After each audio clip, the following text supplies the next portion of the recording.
Já conosco no palco, o senhor Alísio Vaz, que recebe os nossos cumprimentos nesta manhã.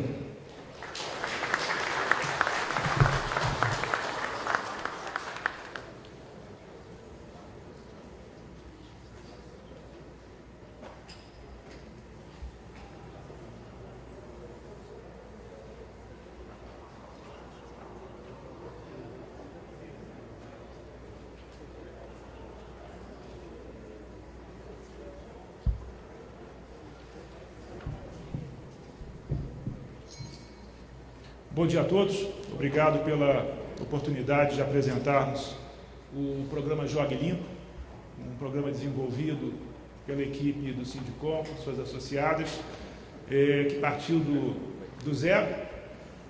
Fomos aprimorando esse modelo, usando o Rio Grande do Sul como o primeiro campo de teste, digamos assim. E hoje nos orgulhamos de estarmos com esse programa sendo oferecido ao mercado e compartilhado com toda a cadeia de comercialização de lubrificantes. Bem, sou Alísio, presidente do Sindicom. Eu tenho uma experiência em empresa de combustíveis e lubrificantes. Fui funcionário da Ipiranga por 25 anos e hoje, desde o ano passado, estou com essa honrosa posição de presidente executivo do Sindicom. Começo aqui mostrando rapidamente o que é o Sindicom. Nós somos uma entidade que existe há mais de 70 anos, né? Fomos criados em 1941, das entidades de classe mais antigas no país. Estamos baseados no Rio de Janeiro. Somos também fundadores, com muito orgulho, do Instituto Ético, o Instituto Brasileiro de Ética Concorrencial, e atuamos no sentido de servir de um fórum de discussão de todos os assuntos que são comuns às nossas associadas. As nossas associadas, vou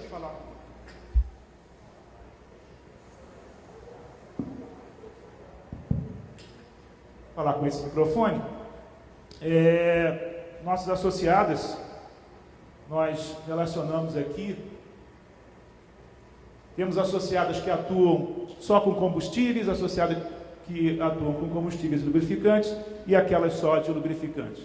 Então temos aqui as maiores empresas de lubrificantes do país: BR, Ipiranga, Shell, Cosan Mobil, Total, Chevron, Castrol, Petronas e PF.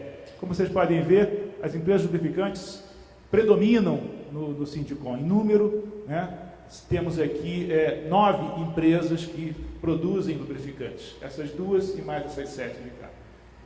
Empresas de todos os países, desde a maior de todas, a BR, uma empresa nacional, a Ipiranga, também empresa nacional, a Shell inglesa, a Cosan Mobil, né, a Cosan brasileira, que tem o direito de uso da marca Mobil do país, a Total francesa, a Chevron americana, a Castrol do grupo BP inglês, a Petronas da Malásia e a IPF argentina.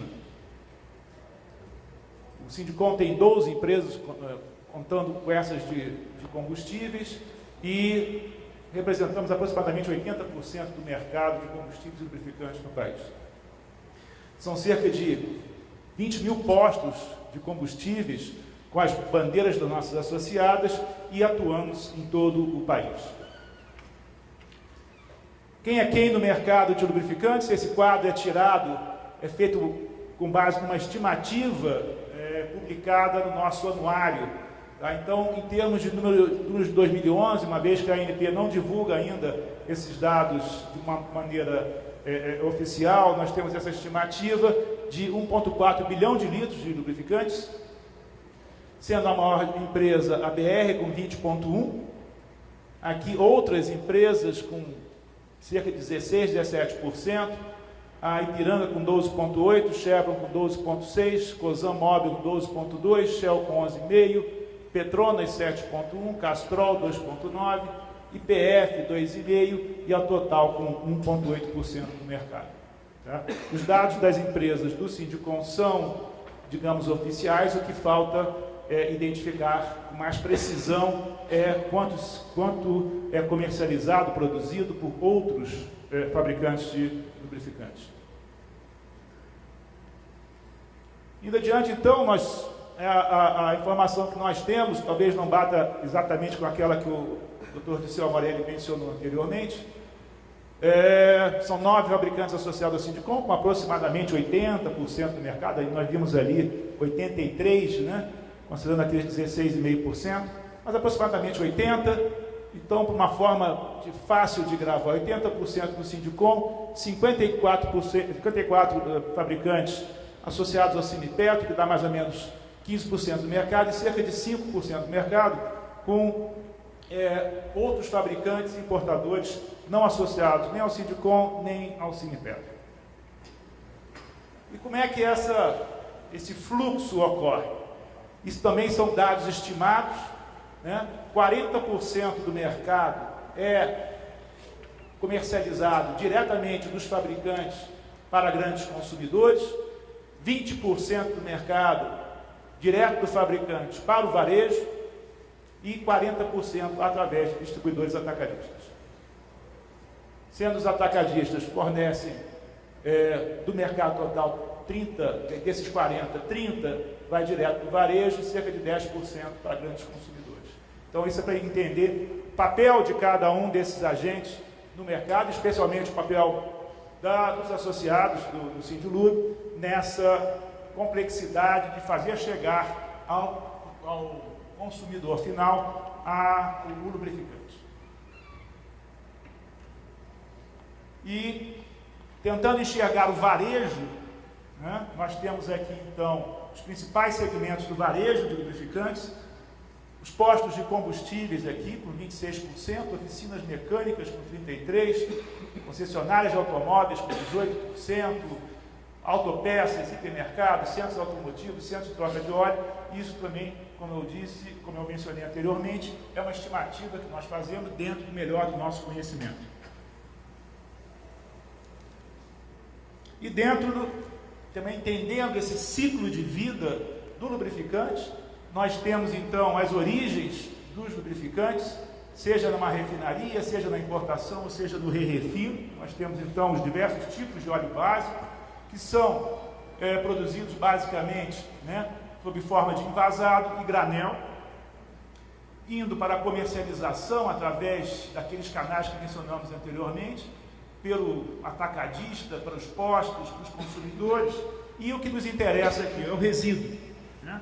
Todo esse lubrificante gera resíduo, sejam eles o próprio óleo usado, que já através da resolução CONAMA, já tem toda uma logística reversa de reciclagem desse óleo, que vai para o re-refino, e o que objeto da nossa apresentação, que é a reciclagem da embalagem, a logística reversa da embalagem do lubrificante, é objeto da Lei Nacional de Resíduos Sólidos. Nós, então, como eu mencionei no início da apresentação, nós desenvolvemos o programa Jogue Limpo. Esse é o material de divulgação do programa Jogue Limpo. Ele, então, mostra o consumidor em geral o que deve ser feito com o resíduo do lubrificante. Nós temos, então, aqui a reciclagem da embalagem e a reciclagem do óleo usado. Tá? A nossa ênfase do programa está aqui, mas estamos buscando as sinergias entre o programa Jogue Limpo para termos uma otimização gerencial e até de comunicação com o reprocessamento do óleo lubrificante usado, do LUC. Botando tudo sobre, digamos assim, sobre o guarda-chuva do que é Jogue Limpo, que é dar a reciclagem correta, o reprocessamento correto, a logística reversa correta aos resíduos de lubrificantes, tudo dentro do guarda-chuva do Jogue Limpo. Para entender também, dimensionar, muitas vezes as pessoas apontam, né, o lubrificante como sendo esse alvo importante da Política Nacional de Resíduos Sólidos, mas há de se entender dentro de uma perspectiva o que eles representam no total de embalagens plásticas geradas no país. Uma estimativa nossa também que, de total de embalagens no país, embalagens plásticas, os óleos lubrificantes, na verdade, representam 1 a 2%. Ou seja, nós temos aqui refrigerantes com 40%, cosméticos com 20%, higiene e limpeza com 30% das embalagens, outros segmentos, e lubrificantes, na verdade, 1 a 2%. Mas o lubrificante tem aquela característica de conter um resíduo contaminante, que é justamente o óleo, o resíduo de óleo que fica no seu interior. E justamente esse resíduo de óleo que nós enfatizamos muito quando os primeiros estados começaram a regulamentar a questão da reciclagem, da coleta logística reversa, nós enfatizamos, isso não pode ser feito por catador, né? Todo político, determinados setores gostam de enfatizar, e apareceu até na lei, como o Edmilson mencionou, uma forma, eu também critico, gostei muito das palavras do Edmilson, o uso de catador na logística reversa como um todo, eu acho bastante degradante. Eu acho que o cidadão não deve ter como objetivo de vida ser catador, não se deve estimular tanto assim, porque não deve procurar a inserção social das pessoas através de outros mecanismos e não de catar lixo. No nosso caso, nós conseguimos então fazer ver às autoridades que o catador não pode participar dessa logística reversa, uma vez que nós estamos lidando com resíduos contaminantes, com resíduo de óleo. Isso tem que ser tratado de uma forma adequada. Nós chegamos a ter, no início das fases de teste do programa, uma iniciativa no Rio de Janeiro com uma cooperativa de catadores e os resultados foram bastante, digamos assim, não satisfatórios. Okay? Inclusive, conforme alguém mencionou aqui, temos hoje ainda pendências trabalhistas em função dessa, digamos assim, tentativa de usar catadores. Não foi bem sucedida e, felizmente, tanto a nível estadual quanto a nível federal, não está se aplicando essa cobrança de uso de catadores. A coleta tem que ser feita de uma forma muito técnica e isso nos deixa bem mais tranquilos. Essa compreensão das autoridades.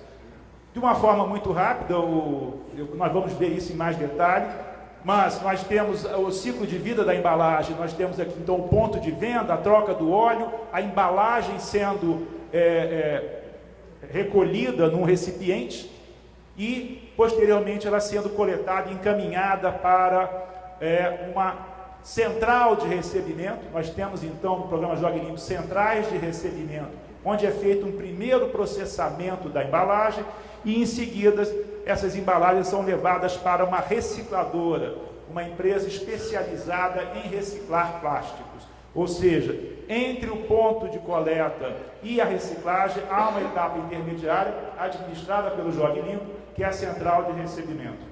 Da reciclagem, você cria nova matéria-prima e essa matéria-prima vai ser utilizada tanto na produção de novas embalagens, como de outros produtos também que utilizam esse tipo de plástico. O programa iniciou-se no Rio Grande do Sul, dessa forma sistematizada, em paralelo, nós tivemos aquela experiência com uma cooperativa de catadores do Rio que fracassou, mas o programa, então, da sua forma, desenvolveu-se no Rio Grande do Sul a partir de 2005. Em seguida, expandimos para o Paraná. Em 2010, já tínhamos no Rio de Janeiro, Santa Catarina, na cidade de São Paulo. E agora, em 2012, nós estamos começando, agora, nesse último trimestre do ano, estamos expandindo para outras cidades do estado de São Paulo, do estado de Minas e para Brasília. Essa é a situação agora, no final do ano, atingindo, então, uma parcela representativa do país. Nós já reciclamos, enviamos para a reciclagem 165 milhões de embalagens desde 2005. Isso aí, se fosse enfileirado, daquelas analogias que as pessoas gostam de entender, se fossem enfileiradas as embalagens uma lado da outra, daria a volta ao mundo. São 165 milhões de embalagens que deixaram de ir para os aterros sanitários, deixaram de ir para os lixões, deixaram de poluir o nosso país. Estamos em 6 estados do Distrito Federal, 1.281 municípios são cobertos, são 21.500 pontos de recebimento já cadastrados, ou seja, o programa Jogue Limpo, nós vamos mostrar aqui, é todo informatizado, e esses pontos onde são feitas as coletas já superam 21.500. Nós temos 4 empresas, nós contratamos empresas, fazemos licitações periodicamente. São 4 empresas atualmente que operam em todos esses estados. São 15 daquelas centrais de recebimento 15 centrais que recebem a embalagem, fazem pequeno processamento. São 47 caminhões especializados, nós vamos ver esses caminhões em seguida, inclusive agora na hora do almoço nós vamos ter um caminhão do Jogue Limpo aqui fora, para vocês conhecerem como que é esse caminhão, quais as características que ele tem, qual é a sofisticação, a tecnologia por trás desse caminhão, que assegura ao programa Jogue Limpo um padrão que vem sendo reconhecido pelas autoridades ambientais, tanto a nível estadual quanto a nível federal. 47 caminhões especializados, 200 empregos diretos, pessoas trabalhando diretamente na operação dos caminhões e das centrais de recebimento, e 6 empresas recicladoras, aquelas que dão efetivamente, fazem efetivamente a reciclagem para o uso posterior da matéria-prima. O nosso veículo, então, nós temos uma tecnologia embarcada, o caminhão tem equipamentos, tanto de balança, impressora com código de barras, rastreamento, um smartphone que transmite informações. O caminhão tem todo um preparo para, no caso muito eventual, de algum derrame de óleo, esse óleo é coletado através de canaletas, ou seja, o caminhão tem um acabamento especial e as equipes são treinadas para atendimento de emergência. Nunca tivemos, nesses 7 anos do programa Jogue Limpo, desde Rio Grande do Sul, nós nunca tivemos um acidente, mas as equipes são treinadas em caso de qualquer acidente para conter rapidamente qualquer tipo de vazamento, qualquer tipo de risco ao meio ambiente. A necessidade, quando nós falamos aqui de 21 mil pontos, dá para ficar meio óbvio, qualquer um concluir, que é necessário uma tecnologia, é necessário todo um acompanhamento de forma muito estruturada para que esse programa tenha resultados efetivos e mensuráveis. Então nós começamos desde 2005, já existia uma informatização do sistema, isso foi evoluindo em 2011 e hoje nós temos o que nós chamamos de uma informatização completa, ou seja, todo o processo é monitorado, ou seja, nós temos um lado por GPS, a frota é toda monitorada. Nós sabemos a qualquer instante onde está cada caminhão do programa Jogue Limpo, o que ele fez, onde é que ele parou, que rua que ele virou. Então nós podemos saber se ele fez efetivamente a visita àquele ponto de coleta, a qualquer momento. Então nós temos essa posição e podemos fazer a roteirização otimizada. Todos os pontos de coleta são georreferenciados, ou seja, nós temos a latitude e a longitude de cada ponto de coleta, daqueles 21 mil cadastrados, são feitos, é rodado um programa que otimiza esse roteiro do caminhão. O caminhão também tem essa balança que mede, então, o peso das embalagens coletadas, é emitido um recibo, para o ponto de venda de lubrificante, ele tem um recibo, então, que ele entregou X quilos de embalagens para o sistema. Essa informação é lida pelo smartphone que o motorista leva e transmitida automaticamente para o sistema. Então, o sistema, o programa aqui do celular sabe onde que ele está, também o GPS, ele sabe que ponto é aquele, sabe o volume que foi coletado, transmite todas essas informações para o sistema que pode ser monitorado quase que online no final do dia. Então, como eu disse, a pesagem, o georreferenciamento, ou seja, onde está esse ponto, o banco de dados puxa os dados desse ponto, alimenta o sistema, confirma tudo e ele é transmitido para o programa, nosso sistema central de controle do programa Jogue Limpo. E se vocês perguntarem, mas se estiver num lugar sem cobertura de celular, a informação fica armazenada no smartphone e assim que ele chegar num ponto onde tem a rede de dados ou uma rede Wi-Fi, essas informações são automaticamente transferidas para o sistema Jogue Limpo. Então, mesmo que você esteja num lugar remoto, as informações vão sendo acumuladas porque a informação de georreferenciamento independe de celular, a georreferenciamento é por satélite, ele sabe onde é que está, pega as informações, armazena, peso e depois transmite quando estiver em área de cobertura. Esse é um exemplo de como como é o sisteminha, né, um aplicativo do celular, ou seja, tem toda uma interface aqui com o usuário, né, o motorista, né, ele tem aqui, encontra a localização, tem a latitude, longitude do lugar, identifica o estabelecimento, né, captura a pesagem.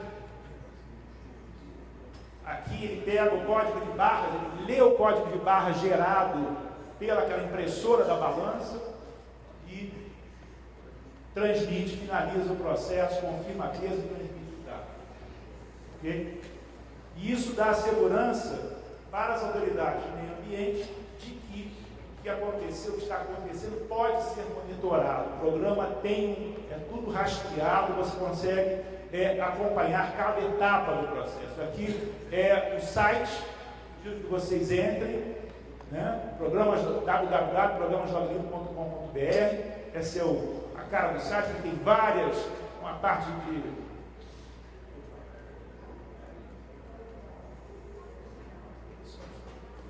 várias páginas, e aqui essa página é muito interessante, é que dá acesso ao órgão estadual de meio ambiente. Então, o órgão estadual de meio ambiente recebe do programa, do sistema, um nome de usuário, ele cadastra lá os usuários que devem monitorar o sistema, recebe uma senha e ele pode consultar em todos os detalhes, tá? Entra no site, começa a ter dados consolidados, volumes, infelizmente está bem pequenininho, não dá para ler, mas é uma página aqui de volume gerado por ponto. Então ele sabe, o posto do seu João entregou 15 litros de embalagem na semana passada, 17 no mês passado, no outro mês não entregou nada. O que houve? Por que não entregou a embalagem?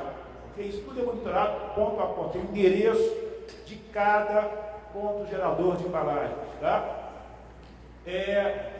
Tem manuais de segurança, o órgão de meio ambiente pode notificar, ele vai lá, se aquele ponto deixou de entregar embalagens, ele já clica aqui, está um vermelhinho lá naquele ponto, ele clica e emite uma notificação para o ponto de venda de que ele está irregular, não entregando, não tendo deixado de entregar embalagens para programa, para a logística reversa durante um período, ok? E pode monitorar também o órgão de meio ambiente pode monitorar quanto que saiu da aquela central de recebimento para a empresa recicladora, ou seja, a autoridade pode monitorar da forma que desejar, em todos os detalhes. Em termos do acordo setorial com o Ministério do Meio Ambiente, o termo de compromisso, né? Ele prevê duas fases. Uma fase que é a primeira fase, que vai até 2016. Essa primeira fase até 2016 tem essa cobertura, prevê essa cobertura geográfica. Ou seja, o programa vai estar cobrindo 13 estados, 4.100 municípios, representando 76% do país e 82% dos postos de serviço. E quem serão os segmentos cobertos, quem serão os segmentos que serão visitados pela coleta? Os postos de abastecimento, os postos de serviço, concessionárias automotivas, revendedoras atacadistas e TRS. Então esse foi o acordo de que nessa área nós buscaríamos o material produzido, gerado nesses estabelecimentos, nessa região. A expectativa, a meta do programa, que vai ser conferida através daquele sistema que nós vimos anteriormente, são 4.400 toneladas no ano de 2016, sendo isso correspondendo a aproximadamente 88 milhões de embalagens. O grande desafio é o compartilhamento de responsabilidades. Ninguém consegue fazer uma logística reversa, ninguém consegue reciclar uma embalagem que não foi devolvida. Se o usuário final não dispuser da embalagem de maneira adequada, o programa não funciona. Então todos precisam estar conscientes de que seu papel é relevante no sistema de logística reversa. Então precisamos conscientizar o consumidor, o gerador da embalagem, aquela pequena oficina mecânica, jogar fora no lixo, expuser da embalagem de qualquer maneira, o programa não funciona. Então, precisamos conscientizar, temos um material, aquele folheto, diversos outros materiais a respeito de conscientização. Então, é comunicação e educação ambiental. As cartilhas, material, vídeos, etc. O efetivo envolvimento dos comerciantes. Aqui entramos todos nós, né? Os comerciantes precisam entender, participam do acordo setorial, existem os termos de compromisso estaduais e promovemos, junto com os varejistas, os atacadistas, eventos regionais para a conscientização de todos do seu papel, de suas responsabilidades. E a ação do poder público. Nada disso funciona se o poder público também não cobrar.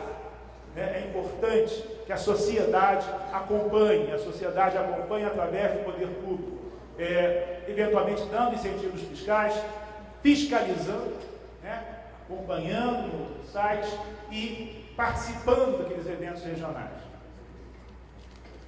Então, é o engajamento de todos para que o programa funcione, senão nós temos um fracasso.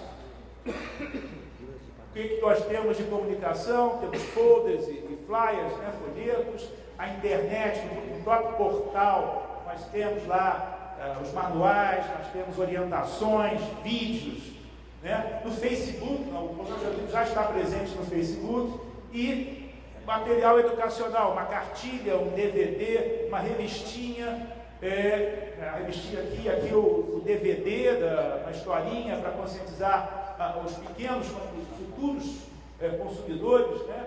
Uma linguagem mais informal, para que todos entendam que você também é responsável, digamos aqui, a família Lourdes, e também um programa de e-learning através para o serviço de computador. Então, é essa a ideia que nós queremos passar. Nós precisamos do engajamento de todos, estamos disponibilizando esse programa a um custo elevado, é custo, não há como se negar, não tem como a embalagem cobrir o custo desse sistema. Todos que participam, todos que têm lucro na venda de lubrificantes, estão pagando isso de alguma forma. E o consumidor, no final, é que paga a conta. Essa conta vai para o consumidor, ninguém faz caridade, né? A sociedade quer que o programa exista, a logística reversa exista, vai ter um custo.